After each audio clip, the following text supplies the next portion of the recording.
జై శ్రీమన్నారాయణ. శ్రీమద్భగవద్గీత 18వ అధ్యాయము మోక్ష సన్యాసయోగము 5వ శ్లోకము.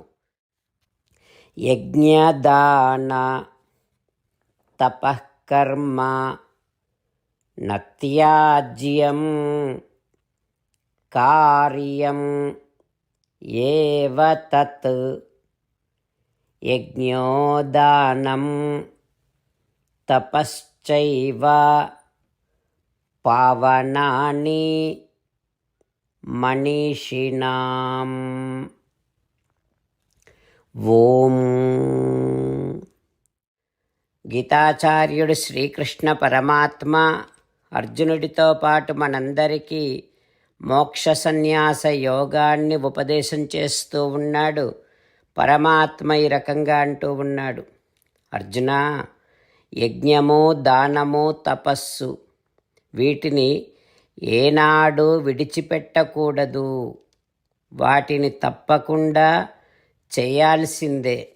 ఎందుకంటే కర్మబంధాన్ని త్రెంచుకోవాలి అని అనుకునేటటువంటి ఉపాసకులకు ఈ 3 కర్మలే వారి వారి ప్రాచీన కర్మలన్నింటినీ నశింపచేస్తాయి అంటూ శ్రీకృష్ణ భగవానుడు యజ్ఞము, దానము, తపస్సు అనేటటువంటి వైదిక కర్మలను జీవించి ఉన్నంత వరకు చేస్తూనే ఉండాలని, వాటి వలననే ఉపాసకులు అంటే మోక్షాన్ని పొందాలి అనేటటువంటి సాధన చేసేటటువంటి వారు వారి వారి పూర్వ కర్మల నుండి విముక్తులై పవిత్రులవుతూ ఉంటారని శ్రీకృష్ణ భగవానుడు స్పష్టం చేస్తూ ఉన్నాడు. ఆ పరమాత్మ ఉపదేశాన్ని మనసారా స్మరిస్తూ యజ్ఞము, దానము, తపస్సు అనేటటువంటి వైదిక కర్మలు మన పూర్వకర్మలను నశింపచేస్తూ మనని ఎప్పటికప్పుడు పావనము చేస్తూ ఉంటాయి అనే మహావిశ్వాసముతో, శ్రద్ధావిశ్వాసములతో, శక్తివంచన లేకుండా యజ్ఞము, దానము, తపస్సులను, వైదిక కర్మలను చేస్తూ శ్రీమన్నారాయణుడిని పొందటమే జీవిత లక్ష్యముగా పెట్టుకొని శ్రీమన్నారాయణుడిని మాత్రమే శరణు వేడుకుంటూ పరమాత్మ పలికిన పలుకులను అదేవిధంగా పలికే ప్రయత్నం చేద్దాం. యజ్ఞదాన తపఃకర్మ నత్యాజ్యం కార్యమేవ తత్ యజ్ఞోదానం తపశ్చైవ పావనాని మనీషిణాం. అంతేకాకుండా మనం ప్రతిరోజు శ్రీమన్నారాయణుడికి ఒక 8 పనులు చేస్తాం అని మాట ఇద్దాం. ఎందుకంటే శ్రీకృష్ణ భగవానుడు 18వ అధ్యాయములో 65 నుండి 70వ శ్లోకాల ద్వారా శ్రీమద్భగవద్గీత అంతటికీ సారభూతముగా మనకు 8 పనులు చేయమని చెప్పాడు. అలా చేస్తే చాలు, నేను మిమ్మల్ని అన్ని విధాలుగా రక్షిస్తా అని ప్రమాణపూర్వకముగా ప్రతిజ్ఞ కూడా చేశాడు. అందుకని శ్రీమద్భగవద్గీతను అంతటినీ విన్న తర్వాత అర్జునుడు కూడా చివరకు కరిష్యే వచనం తవ, కృష్ణ నువ్వు చెప్పినట్టే చేస్తా అని అన్నాడు. కనుకనే భగవానుడు అర్జునుడికి అన్ని విధాల విజయాన్ని అందించాడు. మనం కూడా ప్రతిరోజు శ్రీమన్నారాయణుడికి ఆ రకంగానే మాట ఇద్దాం. 8 పనులు చేస్తాం అని మనము మాట ఇస్తే అది అష్టాక్షరీ మహామంత్ర జపము చేసినటువంటి ఫలితాన్ని మనకు ప్రతిరోజు ఇస్తుంది. ఇట్లా మాట ఇవ్వటం కంటే గొప్ప పూజ, యజ్ఞము, తపస్సు మరొక్కటి లేనే లేదు. అందుకని నేను అంటూ ఉంటాను, మీరు మనస్సులో భావిస్తూ ఉండండి. ఈ రకంగా మనము మాట ఇస్తూ ఉంటే శ్రీకృష్ణ భగవానుడి ముఖారవిందములో కలిగేటటువంటి ఆనందాన్ని మనం ప్రతిరోజు దర్శిద్దాం, ఆస్వాదిద్దాం. జై శ్రీమన్నారాయణ. హో శ్రీమన్నారాయణ, నువ్వు చెయ్యమన్నట్టే నేను నిన్నే సంతతము ధ్యానము చేస్తూ ఉంటా. హో శ్రీమన్నారాయణ, నువ్వు చెప్పినట్టే నేను నీ భక్తుడిగానే ఉంటా. హో శ్రీమన్నారాయణ, నువ్వు చెయ్యమన్నట్టే నేను నా విధులను కర్తవ్యాలను నీ సేవగా నీ తృప్తి కోసమనే సక్రమంగా నిర్వర్తిస్తూ ఉంటా. హో శ్రీమన్నారాయణ, నువ్వు చెప్పినట్టే నేను నీవాడిని అనే మహావిశ్వాసముతో నీకే నమస్కరిస్తూ ఉంటా. హో శ్రీమన్నారాయణ, మామేకం శరణం వ్రజ, నన్ను ఒక్కడిని మాత్రమే శరణు వేడుకో అని నువ్వే అన్నావు కనుక నేను నిన్ను ఒక్కడిని మాత్రమే శరణు వేడుకుంటా. హో శ్రీమన్నారాయణ, మా శుచః, ఇక దుఃఖించకు అని నువ్వే నాకు భరోసా ఇస్తున్నావు కనుక నేను ఇక దుఃఖించను. హో శ్రీమన్నారాయణ, నువ్వు చెప్పినట్టే నువ్వు నా కోసమని అనుగ్రహించినటువంటి శ్రీమద్భగవద్గీతను ప్రతిరోజు కనీసము ఒక్క శ్లోకాన్నైనా జ్ఞాపకం చేసుకుంటూ శ్రీమద్భగవద్గీతను అనుసంధానము చేస్తూ ఉంటా. హో శ్రీమన్నారాయణ, నువ్వు చెప్పినట్టే నువ్వందరి కోసమని చెప్పినటువంటి శ్రీమద్భగవద్గీతను తెలియని భక్తులందరికీ తెలియచేసే నా వంతు ప్రయత్నాన్ని నేను నిరంతరము కొనసాగిస్తూనే ఉంటా. హో శ్రీమన్నారాయణ, నేను నువ్వు చెప్పినట్టే చేస్తా, నీకు నచ్చినట్టే ప్రవర్తిస్తా, నీకోసమే పని చేస్తూ ఉంటా.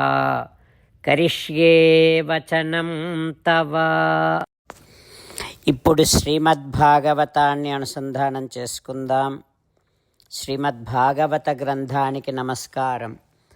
నిగమకల్పతరోర్గళితం ఫలం సుఖముఖాదమృతద్రవ సంయుతం పిబత భాగవతం రసమాలయం ముహురహో రసికా భువి భావుకాః. శ్రీసుఖయోగీంద్రుల వారికి నమస్కారం. యం ప్రవ్రజంతమనుపేతముపేతకృత్యం ద్వైపాయనో విరహకాతర ఆజుహావ పుత్రేతి తన్మయతయా తరవోభినేదుః తం సర్వభూతహృదయం మునిమానతోస్మి. నరనారాయణులకు, చతుర్ముఖ బ్రహ్మకు, సరస్వతీదేవికి, వ్యాసమహర్షుల వారికి నమస్కారం. నారాయణం నమస్కృత్య నరం చైవ నరోత్తమం దేవీం సరస్వతీం వ్యాసం తతో జయం ఉదీరయేత్. ఓం హరయే నమః. శ్రీమద్భాగవతము దశమస్కంధము 10వ స్కంధములో 365వ రోజు. సూత మహానుభావుడు శౌనకాది మహర్షులందరికీ ప్రవచనం చేస్తూ ఈ రకంగా చెబుతూ ఉన్నాడు. ఓ మహర్షులారా, శ్రీ సుఖయోగీంద్రుల వారు పరీక్షిన్నరేంద్రుడికి శ్రీమద్భాగవతాన్ని ఉపదేశం చేస్తూ ఇలా చెబుతూ ఉన్నాడు. ఓ పరీక్షిన్నరేంద్ర, శ్రీకృష్ణుడు బ్రాహ్మణ పత్నులు తెచ్చినటువంటి ఆహారాదులను అరగించి వారిని మళ్ళీ ఇంటికి పంపించాడు. బ్రాహ్మణ పత్నులు యజ్ఞశాలకు వెళ్ళిపోయారు. అక్కడ తే అనసూయవః తాభిః స్త్రీభిః సత్రం అపారయన్. అక్కడ వారి భర్తలు వారి వారి భార్యలను ఏమాత్రమూ తప్పు పట్టకుండా వారితో కలిసి వారు చేస్తూ ఉండేటటువంటి యజ్ఞాన్ని సుసంపన్నము చేశారు. కానీ ఒక్క బ్రాహ్మణుడు మాత్రం తన భార్యను నిరోధించాడు, అంగీకరించలేదు. ఆమెకు భగవంతం యథాశ్రుతం హృదోపగుహ్య విజహౌ దేహం కర్మానుబంధనం. అందరికంటే కూడా ఆమెకు శ్రీకృష్ణుని యందు భక్తి చాలా అధికంగా ఉంది. కానీ భర్త కాదు అనటం వలన మనస్సులోనే శ్రీకృష్ణుడిని ధ్యానిస్తూ కృష్ణ దర్శన పరమానందాన్ని అనుభవిస్తూ శ్రీకృష్ణుడిని తన హృదయ మందిరములోనే గట్టిగా ఆలింగనము చేసుకోవటం వలన ఆమె యొక్క సకల కర్మబంధాలు విడిపోయి శరీరాన్ని కూడా విడిచేసి ఆ బ్రాహ్మణ పత్ని పరమపద ధామాన్ని చేరుకుంది. ఇట్లా దేవదేవుడైనటువంటి గోవిందుడైనటువంటి శ్రీకృష్ణుడు ఎన్నో లీలలను ఆ బృందావనములో తన భక్తుల చేత, ఈ లోకములో తన భక్తుల చేత ఆస్వాదింపచేయటం కోసం మనుష్య రూపములో ఈ లోకానికి దిగివచ్చి మానవ సహజమైనటువంటి ప్రవృత్తులను కూడా తాను అనుకరించాడు. ఓ పరీక్షిన్నరేంద్ర, రేమే గోప గోపీనాం రమయన్ రూపవాక్ కృతైః. అట్లా శ్రీమన్నారాయణుడు శ్రీకృష్ణుడిగా అవతరించి గోవులను, దూడలను, గోపాలులను, గోపికలను, తన భక్తులను తన రూపము చేత, తన మాటల చేత, తన చేతల చేత ఆనందింపచేస్తూ హాయిగా బృందావనములో విహరిస్తూ ఉన్నాడు. ఆ తర్వాత ఏం జరుగుతుందో రేపు తెలుసుకుందాం. ఓం హరయే నమః. ఓం శ్రీకృష్ణ పరబ్రహ్మణే నమః. ఓం అస్మద్గురుభ్యో నమః. ముకుందమాల. కృష్ణో రక్షతు నో జగత్రయగురుః కృష్ణం నమస్యామ్యహం. కృష్ణేనామరశత్రవో వినిహతాః కృష్ణాయ తస్మై నమః.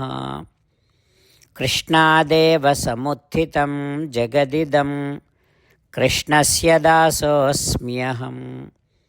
కృష్ణే తిష్టతి విశ్వమేతదఖిలం హే కృష్ణ సంరక్ష మాం. శ్రీమద్భగవద్గీత 18వ అధ్యాయము 5వ శ్లోకము. యజ్ఞదాన తపః కర్మ నత్యాజ్యం కార్యమేవ తత్. యజ్ఞోదానం తపశ్చైవ పావనాని మనీషిణాం. యజ్ఞదాన తపః కర్మ నత్యాజ్యం కార్యమేవ తత్. యజ్ఞోదానం తపశ్చైవ పావనాని మనీషిణాం. శ్రీమన్నారాయణ కరిష్యే వచనం తవ. సర్వం శ్రీకృష్ణార్పణమస్తు. జై శ్రీమన్నారాయణ.